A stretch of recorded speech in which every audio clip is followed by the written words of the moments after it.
अशाच प्रेरणादायी आणि आध्यात्मिक कथा ऐकण्यासाठी आपल्या चॅनलला सबस्क्राईब करा आणि बेल आयकॉन नक्की दाबा.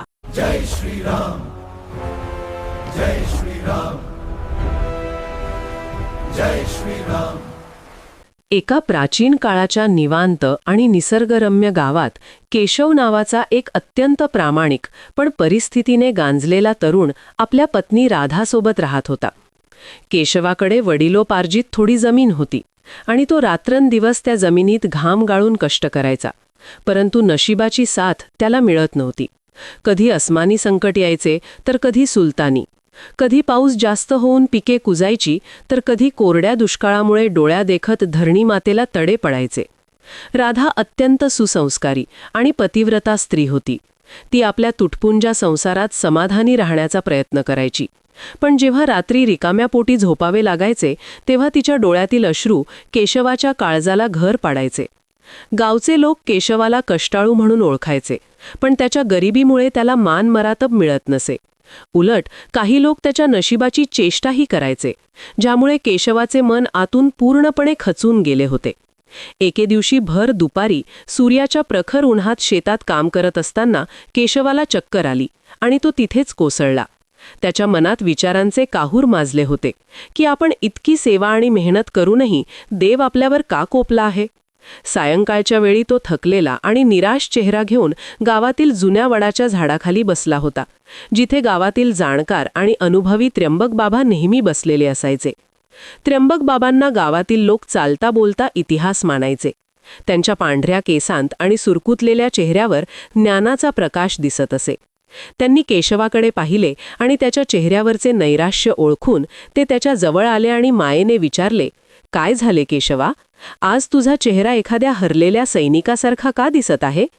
तुझी हिंमत इतकी लवकर कशी काय खचली? केशवाने आपले डोळे पुसले आणि त्र्यंबक बाबांच्या पाया पडत आपली सर्व व्यथा सांगितली की कशा प्रकारे त्याची प्रत्येक धडपड अपयशी ठरत आहे आणि आता जगण्यापेक्षा मरणे बरे वाटू लागले आहे.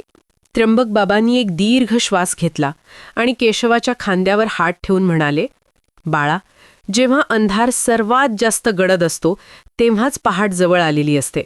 तुझे हे दुःख कायमचे नाही, पण तुला आता स्वतःच्या बाहुबलासोबतच दैवी बळाची आणि योग्य मार्गदर्शनाची गरज आहे. त्र्यंबक बाबांनी त्याला सांगितले की इथून काही कोसांवर एका घनदाट अरण्यात समर्थ बाबा नावाचे एक महान तपस्वी राहतात, जे सिद्ध पुरुष आहेत आणि ज्यांच्याकडे जीवनातील सर्वात मोठ्या संकटातून बाहेर पडण्याची गुरुकिल्ली आहे. त्र्यंबक बाबांचे ते आश्वासक शब्द ऐकून केशवाच्या मरगळलेल्या मनात एक आशेचा अंकुर फुटला आणि त्याने मनातल्या मनात निश्चय केला की तो त्या समर्थ बाबांना शोधून काढणार आणि आपल्या आयुष्यातील या दारिद्र्याचा आणि अपयशाचा शेवट करणार. घरी परतल्यावर त्याने राधाला सर्व काही सांगितले.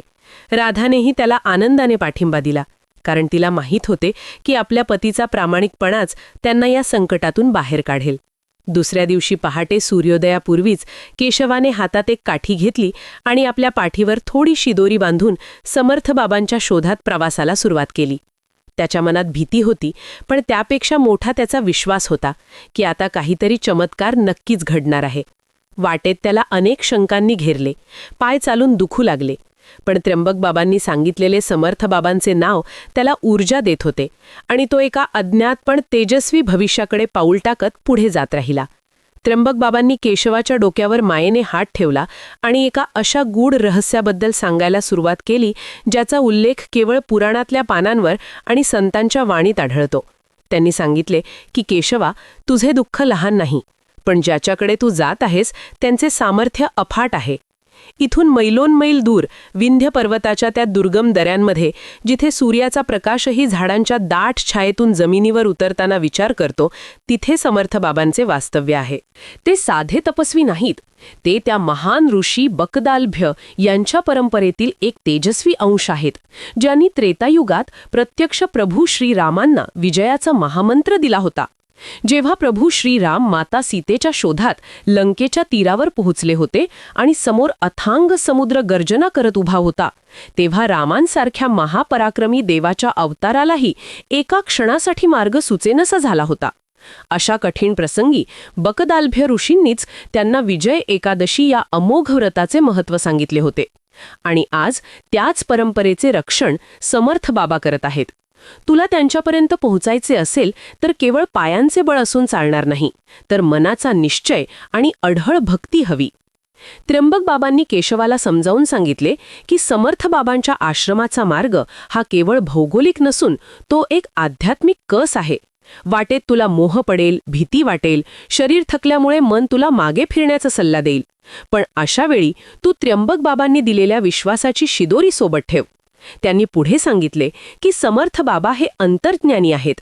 ते तुझ्या तोंडातून एकही शब्द निघण्यापूर्वीच तुझे दुःख ओळखतील, पण ते तुला तेव्हाच प्रसन्न होतील जेव्हा तू पूर्णपणे निरहंकारी होऊन त्यांच्या चरणी स्वतःला झोकून देशील. केशवाच्या मनात आता समर्थ बाबांची एक दैवी आणि प्रकाशमय प्रतिमा तयार झाली होती. त्याला वाटले की त्र्यंबक बाबांनी केवळ रस्ताच सांगितला नाही, तर त्याच्या मरगळलेल्या आत्म्यात चैतन्य फुंकले आहे. बाबांनी त्याला सावध केले की वाटेत अनेक लोक तुला भेटतील जे तुला सांगतील की समर्थ बाबा हे केवळ एक काल्पनिक पात्र आहे किंवा तिथे जाणे म्हणजे वेळेचा अपव्यय आहे. पण तू कोणाचेही ऐकू नकोस, कारण संकटाच्या वेळी संशय हाच माणसाचा सर्वात मोठा शत्रू असतो. राधा बाजूला उभी राहून मोठ्या श्रद्धेने हे सर्व ऐकत होती.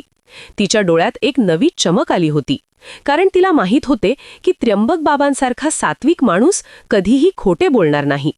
बाबांनी केशवाला एक विशेष मंत्र दिला आणि सांगितले की जेव्हा तू घनदाट अरण्यात स्वतःला एकटे समजशील तेव्हा हा जप करत राहा. हा जप तुला समर्थ बाबांच्या सानिध्याची जाणीव करून देईल आणि तुला हिंस्र श्वापदांपासून तसेच वाईट शक्तींपासून वाचवेल. केशवाने मनोमन ठरवले की आता माघार नाही, कारण त्याच्या गरिबीच्या अंधारात हा एकमेव आशेचा दीप त्र्यंबक बाबांनी लावला होता. त्र्यंबक बाबांनी दिलेल्या माहितीमुळे केशवाच्या मनात प्रवासाचे एक स्पष्ट चित्र तयार झाले. त्याला समजले की विजय मिळवण्यासाठी केवळ कष्टाचे घाम गाळणे पुरेसे नसते, तर त्या कष्टाला दैवी आशीर्वादाची आणि योग्य मार्गदर्शनाची जोड लागते, जी त्याला केवळ समर्थ बाबांच्या आश्रमातच मिळू शकेल. बाबांनी शेवटचा आशीर्वाद देताना सांगितले की जा केशवा, तुझा हा प्रवास केवळ तुझा नाही, तर तुझ्या नशिबाचा कायापालट करणारा एक दैवी यज्ञ आहे, जिथे तू आपल्या संघर्षाची आहुती देऊन विजयाचा प्रसाद घेऊन परतशील. हे ऐकून केशवाचा आत्मविश्वास द्विगुणित झाला आणि त्याने त्र्यंबक बाबांच्या चरणांची धूळ कपाळाला लावून आपल्या जीवनातील सर्वात मोठ्या आणि महत्त्वाच्या प्रवासाचे पहिले पाऊल टाकले, ज्याची परिणती एका महान सत्यात होणार होती. केशवाने आपल्या घराचा उंबरठा ओलांडला आणि खऱ्या अर्थाने त्याच्या खडतर संघर्षाला सुरुवात झाली. गावच्या सीमा संपल्या आणि समोर अथांग पसरलेले निर्जन रान दिसू लागले. सुरुवातीला मनात आशेचा मोठा उत्साह होता, पण जसजसा सूर्य डोक्यावर आला आणि अंगातून घामाच्या धारा वाहू लागल्या, तसतसे त्याचे शरीर थकवा जाणवू लागल्याने जड होऊ लागले. वाटेत बोचणारे काटे, दगडधोंड्यांचा नागमोडी रस्ता आणि पिण्याच्या पाण्याची प्रचंड कमतरता यामुळे त्याचा धीर सुटू लागला होता. एका क्षणी तो एका विशाल वटवृक्षाच्या सावलीत बसला आणि त्याच्या मनात तीव्र द्वंद्व सुरू झाले. त्याला वाटू लागले की आपण उगाच घर सोडले का? राधा तिथे घरी एकटी काय करत असेल? शेतीचे काय होईल? आणि खरोखर समर्थ बाबा भेटतील का, की हे सर्व केवळ एक भास आहे? भुकेने व्याकुळ झालेला असताना त्याने गाठीशी बांधलेली कोरडी भाकरी काढली, पण ती खातानाही त्याला आपल्या दैवाच्या दशा आठवून डोळ्यात पाणी आले आणि घसा कोरडा पडल्याने घास खाली उतरणे कठीण झाले. अचानक त्याला झाडीतून कोणाचे तरी भयावह ओरडणे आणि हिंस्र श्वापदांचे गुरगुरणे ऐकू आले. त्याच्या काळजाचा ठोका चुकला आणि भीतीपोटी तो थरथर कापू लागला. पण त्याच क्षणी त्याला त्र्यंबक बाबांनी दिलेला तो दैवी मंत्र आणि त्यांचा आश्वासक चेहरा आठवला. त्याने त्वरित डोळे मिटून मोठ्या श्रद्धेने जप करायला सुरुवात केली. जसा जसा तो मंत्रोच्चार करू लागला तसतशी त्याच्या मनातील भीती हळूहळू ओसरू लागली आणि त्याला स्पष्टपणे जाणवले की कोणीतरी अदृश्य शक्ती त्याला पुढे जाण्यासाठी मार्गदर्शन करत आहे. वाटेत त्याला एक संशयास्पद वाटसरू भेटला, ज्याने त्याला चुकीच्या मार्गावर नेण्याचा प्रयत्न केला आणि सांगितले की पुढे रस्ता बंद असून तिथे केवळ मृत्यू आहे. पण केशवाने आपल्या अंतर्मनाचे ऐकले आणि त्र्यंबक बाबांनी सांगितलेल्या खुणा लक्षात ठेवून तो योग्य दिशेला चालत राहिला. रात्रीच्या वेळी जेव्हा जंगलात काळा कुट्ट अंधार दाटून आला आणि रानटी प्राण्यांचा आवाज घुमू लागला, तेव्हा केशवाने एका उंच सुरक्षित शिळेवर आश्रय घेतला. आणि तिथेच नामास्मरण करत रात्र काढली. थंडीमुळे त्याचे अंग गारठले होते, पण मनातील यशाची ऊब त्याला जिवंत ठेवत होती. दुसऱ्या दिवशी सकाळी उठल्यावर त्याला दूर डोंगराच्या पलीकडे एक शुभ्र धूर आकाशाकडे जाताना दिसला, जो कदाचित एखाद्या पवित्र आश्रमाचा संकेत होता. त्याच्या थकलेल्या पावलात पुन्हा एकदा हत्तीचे बळ संचारले आणि त्याने मनोमन समर्थ बाबांना साष्टांग नमस्कार केला.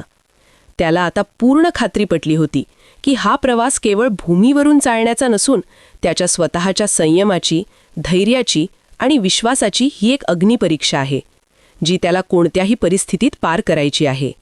केशव त्या धुराच्या दिशेने चालत डोंगराच्या पायथ्याशी पोहोचला आणि तिथे त्याला एक अलौकिक शांतता जाणवू लागली. जणू काही निसर्ग स्वतःच त्याचे स्वागत करत होता.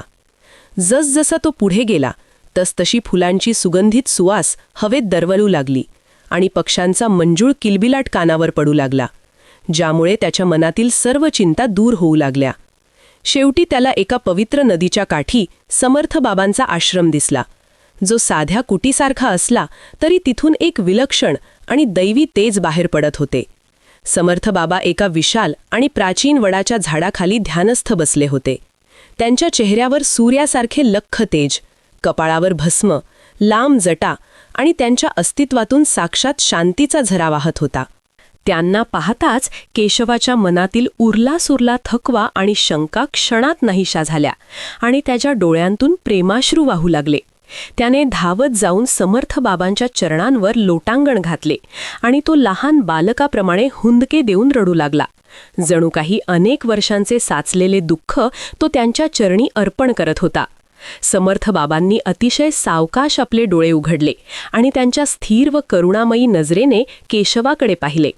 जणू काही ते त्याच्या अंतर्मनातील प्रत्येक वेदना आणि त्याचा आजवरचा प्रवास एका क्षणात वाचत होते.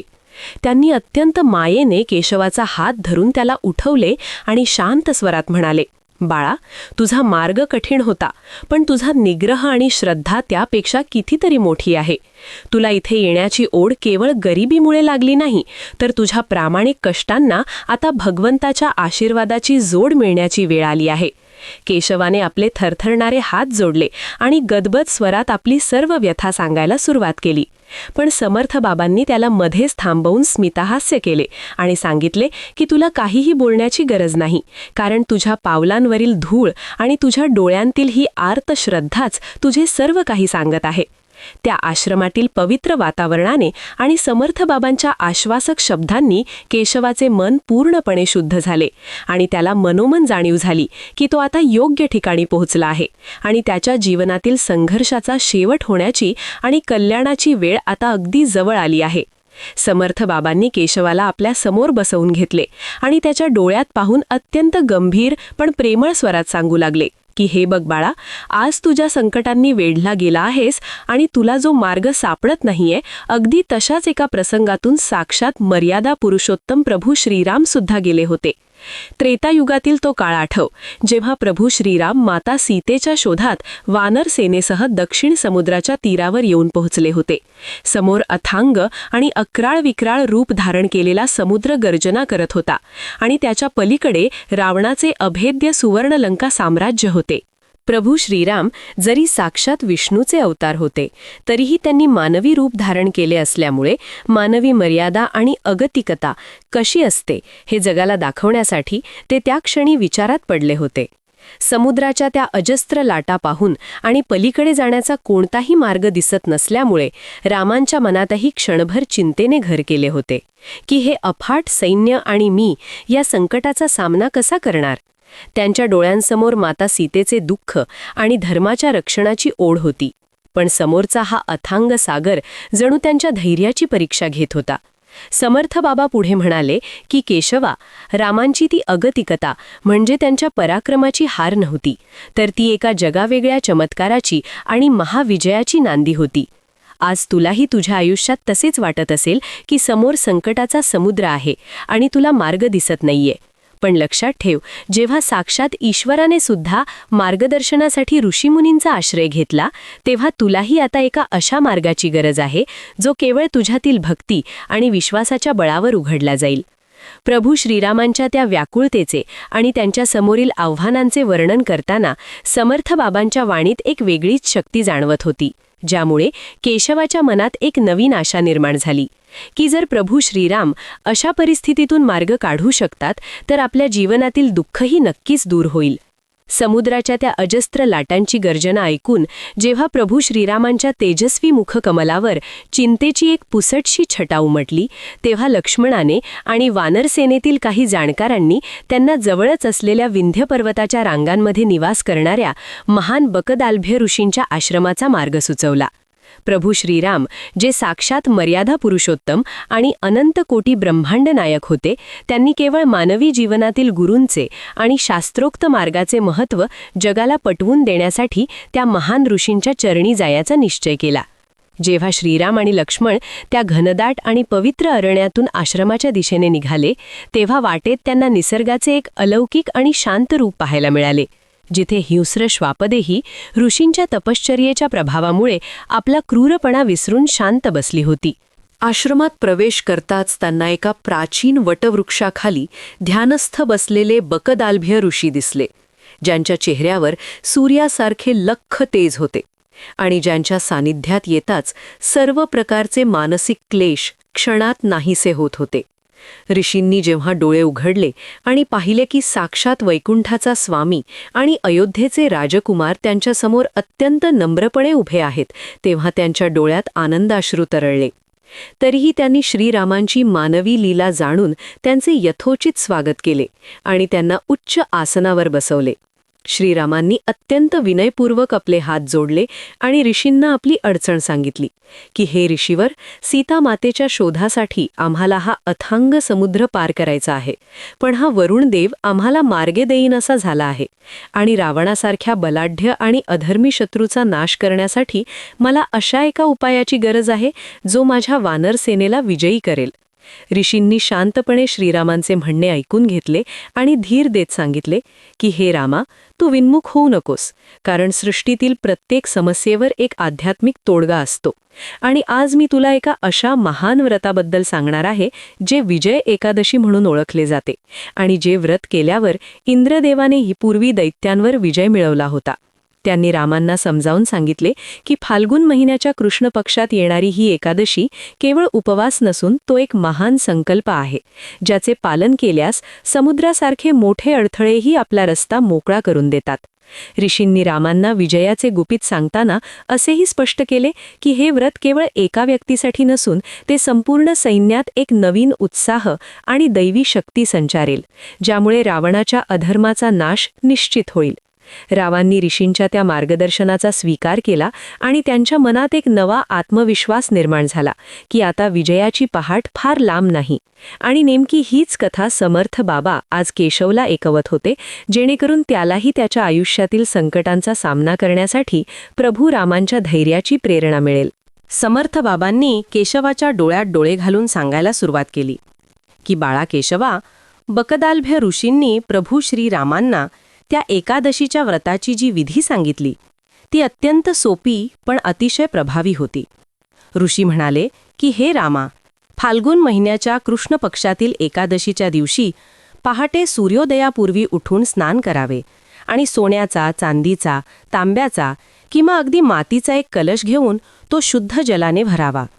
त्या कलशावर 5 प्रकारची पल्लवे ठेवून आणि त्यावर 7 धान्यांचे मिश्रण करून एक पूर्ण पात्र ठेवावे, ज्यावर भगवान विष्णूंची सोन्याची किंवा अष्टधातूची सुंदर मूर्ती स्थापन करावी. दिवसभर निराहार राहून किंवा फलाहार करून देवाची भक्ती करावी. सायंकाळी धूप दीप लावून आरती करावी आणि रात्री जागरण करून भगवंताच्या लीलांचे श्रवण व कीर्तन करावे. दुसऱ्या दिवशी म्हणजेच द्वादशीला सूर्योदयानंतर ब्राह्मणांना भोजन देऊन आणि यथाशक्ती दानधर्म करून या व्रताची सांगता करावी. ऋषींनी पुढे सांगितले की हे व्रत इतके सामर्थ्यशाली आहे की ज्याच्या प्रभावामुळे शत्रूचे सैन्य कितीही मोठे असले तरी त्याचा पराभव निश्चित होतो आणि साधकाला सर्व कार्यांत विजय प्राप्त होतो. प्रभू श्रीरामांनी ऋषींच्या आज्ञेनुसार आपल्या सर्व वानरसेनेला सोबत घेऊन अत्यंत भक्तिभावाने आणि पवित्र अंतःकरणाने त्या समुद्राच्या तीरावर हे विजय एकादशीचे व्रत केले. केशवा, लक्षात घे की साक्षात भगवंताने सुद्धा नियमांचे पालन करून श्रद्धेचे महत्त्व जगाला पटवून दिले, कारण भक्तीशिवाय शक्तीला पूर्णत्व येत नाही. समर्थ बाबांच्या वाणीतून त्या व्रताचा विधी ऐकताना केशवाच्या मनात एक विलक्षण ऊर्जा संचारली आणि त्याला असे वाटले की जणू काही तो स्वतः त्या समुद्र किनाऱ्यावर प्रभू रामांसोबत उभा असून त्या दैवी चैतन्याचा अनुभव घेत आहे. समर्थ बाबा पुढे सांगू लागले की बकदालभ्य ऋषींच्या मार्गदर्शनानुसार प्रभू श्रीरामांनी जेव्हा त्या अथांग समुद्राच्या वाळूवर विजय एकादशीच्या व्रताचा संकल्प सोडला, तेव्हा संपूर्ण वानरसेनेत एक अभूतपूर्व चैतन्य आणि उत्साहाची लाट उसळली. हनुमंत, अंगद, सुग्रीव आणि नला नीलासारख्या वीरांनी मिळून तो परिसर अत्यंत पवित्र केला आणि ऋषींनी सांगितल्याप्रमाणे मातीचा तो सुंदर कलश स्थापन करून त्यावर भगवान विष्णूंची मनमोहक प्रतिमा विराजमान केली. श्रीरामांनी अत्यंत कठोरपणे उपवास धरला होता. त्यांच्या तेजस्वी चेहऱ्यावर एक वेगळीच शांती आणि विजयाचा आत्मविश्वास झळकत होता. तर दुसरीकडे संपूर्ण वानरसेना रात्रभर प्रभूंच्या चरणी बसून नामस्मरण आणि भजन करू लागली. त्या रात्री समुद्राच्या लाटांचा आवाज जणू काही जय श्रीराम अशा गर्जनेत विरघळून गेला होता आणि आसमंत भक्तीच्या रंगात न्हावून निघाला होता. प्रत्यक्ष भगवंताने मानवी रूप धारण करून एका सामान्य भक्ताप्रमाणे केलेली ती कठोर उपासना पाहून सृष्टीतील सर्व देवदेवताही थक्क झाल्या होत्या आणि स्वर्गातून पुष्पवृष्टी होऊ लागली होती. रामांच्या त्या अढळ निष्ठेमुळे आणि विधिवत केलेल्या पूजनामुळे त्या अथांग सागराचे पाणीही शांत झाले होते. जणू काही तो सागरही प्रभूंच्या चरणी नतमस्तक होण्यासाठी व्याकुळ झाला होता. वानर सेनेतील प्रत्येक वानर, जो आधी समुद्राच्या अफाट रूपाला पाहून थोडा चिंतेत होता, आता त्याच समुद्राकडे विजयाचा मार्ग म्हणून पाहू लागला होता, कारण त्यांना आपल्या प्रभूच्या आध्यात्मिक शक्तीवर पूर्ण विश्वास होता. त्या रात्रीच्या जागरणाने केवळ शरीरच नाही तर सर्वांची मनेही शुद्ध झाली होती आणि प्रत्येकाच्या मनात एकच ध्यास होता की आता लंकेवर विजय मिळवून धर्मराज्य स्थापन करायचे. अशा प्रकारे प्रभू श्रीरामांनी आपल्या कृतीतून हे सिद्ध केले की कितीही मोठे संकट समोर असले तरी जर भक्ती आणि संकल्पाचे बळ सोबत असेल तर अशक्य गोष्टही शक्य होते. विजया एकादशीच्या व्रताची सांगता होताच एका विलक्षण चमत्काराला सुरुवात झाली आणि ज्या समुद्राच्या अथांग विस्तारामुळे वानरसेना चिंतेत होती, तोच समुद्र आता प्रभू श्रीरामांच्या भक्तीपुढे नतमस्तक झाला.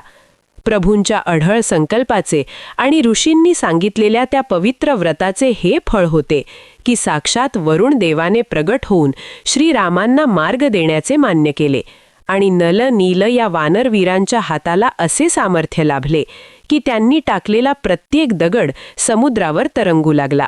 राम नामाचा जयघोष करत अवघ्या काही दिवसात समुद्रावर एक भक्कम सेतू उभा राहिला, ज्यावरून संपूर्ण वानरसेना लंकेच्या दिशेने झेपावली आणि बघता बघता रावणाच्या अधर्मी साम्राज्याला धक्के बसू लागले. हे व्रत केवळ शारीरिक उपवास नव्हता, तर ते आत्मिक बळाचे प्रतीक होते, ज्याने रामांच्या सैन्यात असा काही प्राण फुंकला की समोर कितीही बलाढ्य राक्षस असले तरी वानरांचा आत्मविश्वास डगमगला नाही. युद्धभूमीवर जेव्हा प्रत्यक्ष श्रीराम आणि रावण समोरासमोर आले, तेव्हा त्या एकादशीच्या व्रतामुळे प्राप्त झालेले तेज रामांच्या मुखावर स्पष्ट दिसत होते आणि त्याच तेजासमोर रावणाचे सर्व मायावी सामर्थ्य फिके पडले. भगवान विष्णूंच्या आशीर्वादाने आणि विजय एकादशीच्या अमोघ पुण्याने प्रभू श्रीरामांनी रावणाचा संहार केला आणि धर्माचा विजय ध्वज फडकवला. लंकेवर मिळवलेला हा विजय केवळ शस्त्रास्त्रांचा नव्हता, तर तो श्रद्धेचा, संयमाचा आणि बगदालभे ऋषींनी दिलेल्या त्या दिव्य व्रताचा विजय होता, ज्याने जगाला दाखवून दिले की जेव्हा मनुष्य देवाच्या चरणी शरण जातो आणि शास्त्रांनी सांगितलेल्या मार्गाचे पालन करतो, तेव्हा निसर्गही त्याला साथ देतो. ही कथा सांगताना समर्थ बाबांचे डोळे अभिमानाने चमकत होते, जणू काही ते आजही त्या विजयोत्सवाचा अनुभव घेत होते. आणि केशव मंत्रमुग्ध होऊन हे सर्व ऐकत होता, कारण त्याला आता उमजले होते की त्याच्याही आयुष्यातील रावण म्हणजेच त्याचे दारिद्र्य आणि अपयश केवळ या व्रताच्या सामर्थ्यानेच नष्ट होऊ शकते. समर्थ बाबांनी केशवाच्या डोक्यावर मायेने हात ठेवला आणि अतिशय शांत आवाजात त्याला या विजय एकादशी व्रताचे गूढ रहस्य आणि संपूर्ण विधी समजावून सांगायला सुरुवात केली. बाबा म्हणाले की बाळा केशवा, हे व्रत केवळ अन्नाचा त्याग नसून तो मनाचा संकल्प आहे. फाल्गुन महिन्याच्या कृष्ण पक्षातील एकादशीला तू पहाटे ब्राह्म मुहूर्तावर उठून पवित्र स्नान करावे आणि मनात प्रभू श्रीरामांचे स्मरण करावे. त्यानंतर एक शुद्ध तांब्याचा किंवा मातीचा कलश घेऊन त्यात गंगाजल किंवा विहिरीचे शुद्ध पाणी भरावे. त्यावर आंब्याची 5 पाने आणि 7 प्रकारची धान्ये ठेवून वर भगवान नारायणाची छोटी प्रतिमा किंवा सुपारीच्या रूपाने त्यांची स्थापना करावी. संपूर्ण दिवस कष्टाला घाबरू नकोस. केवळ भगवंताचे नामस्मरण करत राहा आणि शक्य असल्यास फक्त फलाहार कर.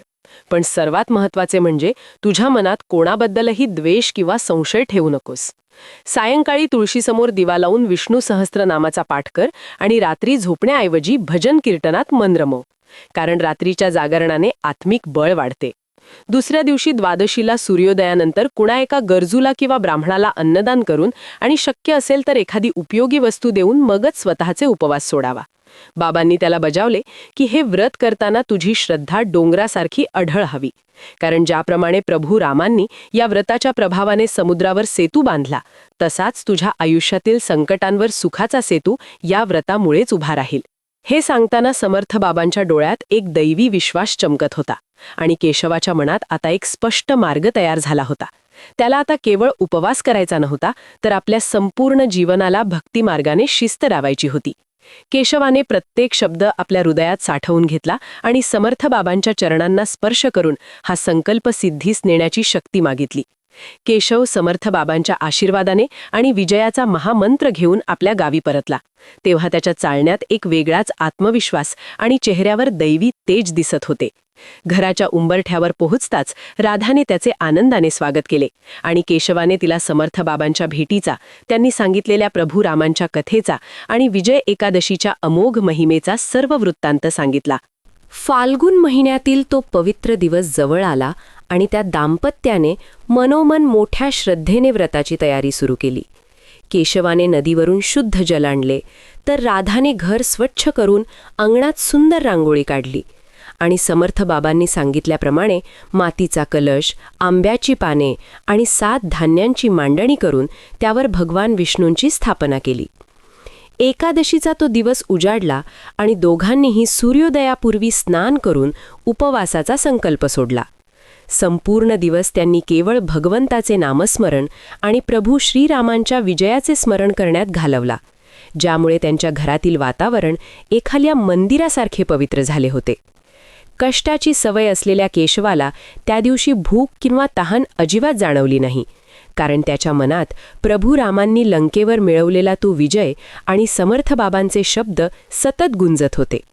रात्रीच्या वेळी त्यांनी निरांजन लावून भजन कीर्तन केले आणि झोप न घेता रात्रभर जागून भगवंताच्या गुणगानात स्वतःला झोकून दिले, ज्यामुळे त्यांच्या मनातील सर्व भीती आणि नैराश्य कायमचे जळून खाक झाले. दुसऱ्या दिवशी म्हणजेच द्वादशीला त्यांनी पहाटे उठून विधिवत पूजा संपन्न केली. गावातील गरजू व्यक्तीला सन्मानाने भोजन दिले आणि मगच अत्यंत समाधानाने आपल्या उपवासाची सांगता केली. हे व्रत केवळ एक धार्मिक विधी नव्हता, तर तो त्यांच्या संयमाचा आणि ईश्वरावरील अढळ विश्वासाचा एक विजय होता, ज्याची फळे आता त्यांना लवकरच मिळणार होती. विजय एकादशीच्या त्या अमोघ व्रताचे पुण्य इतके प्रबळ ठरले की काही दिवसांतच केशवाच्या आयुष्याचे चित्र पूर्णपणे पालटू लागले. त्याच्या त्या कोरड्या पडलेल्या जमिनीतून सोन्यासारखे पीक डोलू लागले आणि ज्या निसर्गाने आत्तापर्यंत त्याला साथ दिली नव्हती, तोच निसर्ग आता त्याच्या कष्टांवर आणि निष्ठेवर प्रसन्न झाला होता. केवळ शेतीच नाही, तर केशवाचा समाजातला मानमरातबही वाढला आणि ज्या लोकांनी एकेकाळी त्याची हेटाळणी केली होती, तेच लोक आता त्याच्याकडे मार्गदर्शनासाठी आणि सल्ल्यासाठी येऊ लागले. कारण त्याच्या चेहऱ्यावरची ती सात्विक शांती आणि प्रभू रामांच्या कृपेचा तो प्रखर प्रकाश सर्वांना भुरळ घालत होता. राधाच्या डोळ्यांतील ते दुःखाचे अश्रू आता आनंदाश्रूंमध्ये बदलले होते आणि त्यांचे लहानसे घर सुबत्ता, समृद्धी व अखंड समाधानाने नाहून निघाले होते. केशवाला मनोमन उमजले होते की हे सर्व त्या समर्थ बाबांच्या मार्गदर्शनाचे आणि विजय एकादशीच्या अढळ श्रद्धेचे फळ आहे. त्याने आयुष्यभर दरवर्षी हे व्रत करण्याचा संकल्प केला आणि आपल्या गावातील प्रत्येक दुःखी जीवाला या व्रताचे महत्त्व सांगायला सुरुवात केली, जेणेकरून भविष्यात कोणीही गरिबी किंवा अपयशामुळे हताश होऊन हार मानणार नाही. ही विजय एकादशीची कथा जो कोणी शुद्ध अंतःकरणाने आणि श्रद्धेने वाचतो किंवा ऐकतो त्याला आयुष्यातील अथांग समुद्रासारख्या मोठ्या संकटांवर सहज विजय मिळवण्याचे सामर्थ्य प्राप्त होते. त्याच्या सर्व मनोकामना पूर्ण होतात आणि शेवटी त्याला प्रभू श्रीरामांच्या चरणी अढळ स्थान मिळते. अशी या व्रताची महती त्रिलोकात अजरामर झाली. ही भावपूर्ण कथा शेवटपर्यंत श्रवण केल्याबद्दल तुम्हा सर्व भाविकांचे मनापासून आभार. तुम्ही पाहत आहात सात्विक मराठी चॅनल. जर तुम्हाला आजची ही विजया एकादशीची कथा आवडली असेल तर व्हिडिओला लाईक नक्की करा आणि ही भक्तीची शिदोरी तुमच्या मित्रपरिवारासोबत शेअर करा. अशाच प्रकारे हिंदू धर्मातील व्रतवैकल्ये, पौराणिक कथा आणि आध्यात्मिक ज्ञानासाठी आमच्या सात्विक मराठी चॅनलला आजच सबस्क्राईब करा आणि शेजारील घंटा म्हणजे बेल आयकॉन दाबायला विसरू नका, जेणेकरून नवीन व्हिडिओची सूचना तुम्हाला लगेच मिळेल. कमेंटमध्ये जय श्रीराम नक्की लिहा आणि तुम्हाला पुढची कथा कोणत्या विषयावर ऐकायला आवडेल ते आम्हाला कळवा. प्रभू श्रीरामांची कृपा तुमच्यावर आणि तुमच्या कुटुंबावर सदैव राहो हीच प्रार्थना. धन्यवाद. भेटूया पुढच्या भागात.